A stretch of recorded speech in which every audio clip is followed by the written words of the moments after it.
Los grupos de escucha son un espacio de escucha sistemática y de intercambio de opiniones e inquietudes entre profesionales y familiares. La dinámica que se utiliza permite generar una relación de confianza mutua. Es un espacio que nos permite intercambiar opiniones y medir la satisfacción de las familias. Se iniciaron en 2018 con 3 grupos, ocupacional, ocio y dual, y actualmente ya tenemos 9 grupos de escucha y se han ido ampliando al resto de servicios. Y ahora Carmen Rubí nos va a explicar cómo surgieron los grupos de escucha. Pues a ver, los grupos de escucha surgieron porque nos dimos cuenta de que al final el trabajo diario y las gestiones más cotidianas nos impedían profundizar un poco en los temas que más preocupaban a las familias. Ya no solamente en cuestiones referidas a sus familiares, sino en general los temas que eran importantes para ellos y también, por ejemplo, pues con la propia organización. Entonces, es aquí cuando advertimos la importancia de una comunicación además bidireccional, no solamente de la organización a las familias, sino también de las familias hacia la organización. Porque al final, bueno, a veces damos por hecho que cualquier información que trasladamos desde la organización llega a todas las familias y que todas las familias la entienden y la comprenden, pero es verdad que no siempre es así. Entonces, estos grupos de escucha también nos sirven un poco para comprobar y asegurarnos de que las familias han recibido la información, de que es accesible para ellas y la han entendido. Y por otra parte, recoger información de las familias, es decir, el feedback y la opinión que tienen las familias de estas comunicaciones o de esta información que les estamos trasladando. Porque al final, por ejemplo, nosotros podemos tener pensado en diseñar cierto proyecto o cierta actividad que a nosotros nos parece que va a ser esencial y que a las familias pues les va a gustar mucho o les va a encajar con sus necesidades, y a lo mejor al planteárselo a las familias pues te das cuenta de que realmente ellas no lo valoran como algo tan importante o que prefieren otro tipo de servicios, otro tipo de actividades. Entonces al final esta comunicación, lo que decíamos, es muy importante en ambos sentidos. ¿Qué necesidades o preocupaciones son comunes a todos los grupos?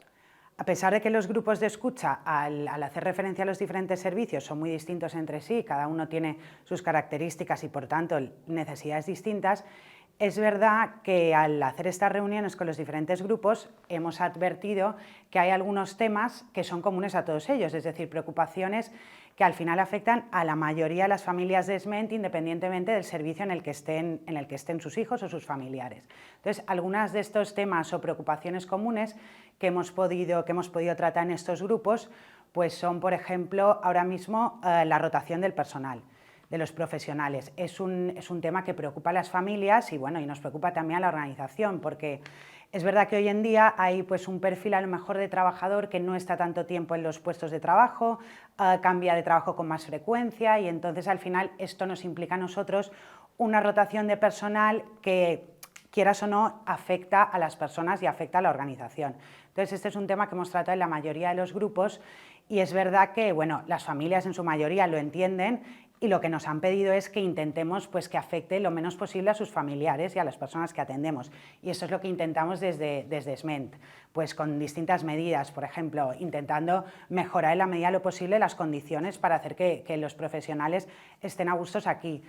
Por otra parte, también intentar organizarlos de manera que las personas puedan tener siempre un profesional fijo de referencia, que sea un puesto que no sea tan cambiante y que, por ejemplo, aunque los monitores vayan cambiando, la persona siempre vaya a tener una persona fija o un profesional fijo en el que tenga confianza, y que esta persona pues no vaya cambiando tanto y no tenga tanta rotación. Entonces, bueno, es un poco, la idea es establecer medidas para ya no eliminar, porque es imposible eliminar esta rotación, pero sí disminuirla, o por lo menos intentar que afecte lo menos posible a las personas.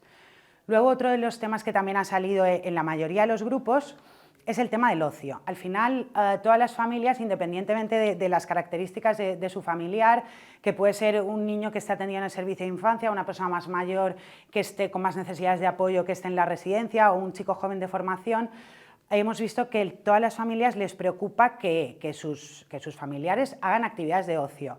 Y ya no tanto por el ocio en sí, sino les interesa que puedan fomentar sus habilidades sociales, personales, que conozcan a gente y que puedan hacer actividades fuera de su casa. Entonces, bueno, pues también desde el servicio de ocio se está trabajando mucho en ello, porque hemos visto que es una preocupación común a todos ellos.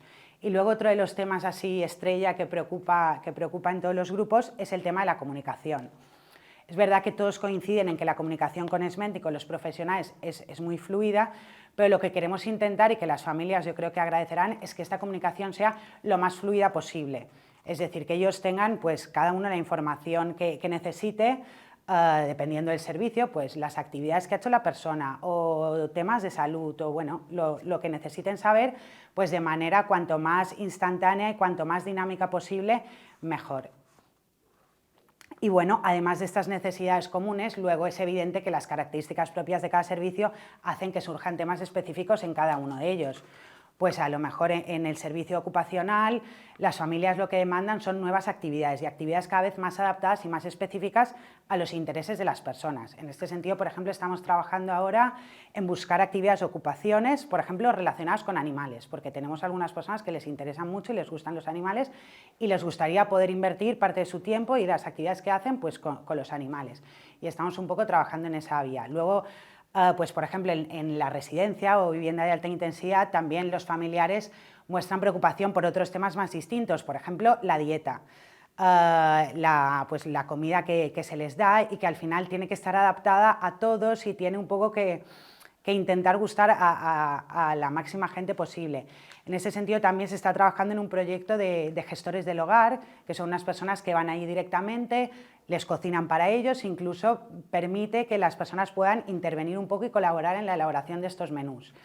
Luego, por ejemplo, en otros grupos ha surgido la necesidad de algunos espacios donde las familias, ya no un grupo de escucha, sino más bien una especie de reuniones de familias donde éstas puedan compartir sus experiencias y compartir un poco pues, las emociones y sentirse un poco acompañadas entre ellas.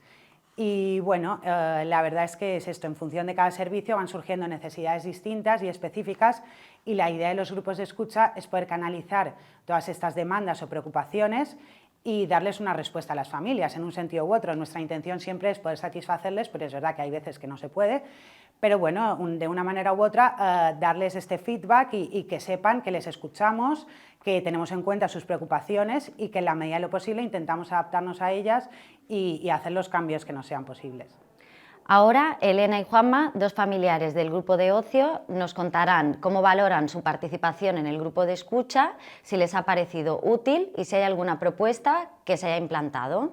Creo que lo fundamental de los grupos de escucha pues es crear un canal de comunicación entre los padres y Amadip en el que todos salimos ganando, ¿no? Sí, además, no sé, de alguna manera se aceptan nuestras propuestas. No siempre son viables o no se pueden llevar a cabo, pero siempre es interesante tener un punto de conversación. Te da una garantía de que alguien te está escuchando, ¿no? Entonces, entiendo que es interesante por eso. Cada parte aporta su punto de vista y digamos que enriquece a la otra. Los profesionales conocen nuestra opinión y nos enseñan cómo se hacen las cosas porque son puntos de vista que no siempre coinciden y bueno, la verdad es que esto lleva funcionando desde ahora más de 5 años, ¿no? Sí, los grupos de escucha. Más de 5 años. Sí. Nos reunimos periódicamente, el centro se preocupa muchísimo de que la comunicación nos llegue y siempre nos preguntan nuestras Además, opiniones. se adaptan a las fechas que nos va bien, si un día no nos va bien la cambian. Sí, es cómodo y es muy agradable, es un encuentro muy agradable con los profesionales y además, pues eso, que siempre si se te ocurre algo lo puedes aportar y está bien. Es necesario. Sí, creo que es interesante sí. mantenerlo. El canal de comunicación siempre está abierto y siempre es bidireccional. Cada parte escucha a la otra parte y generalmente todas las proposiciones suelen llegar a buen puerto.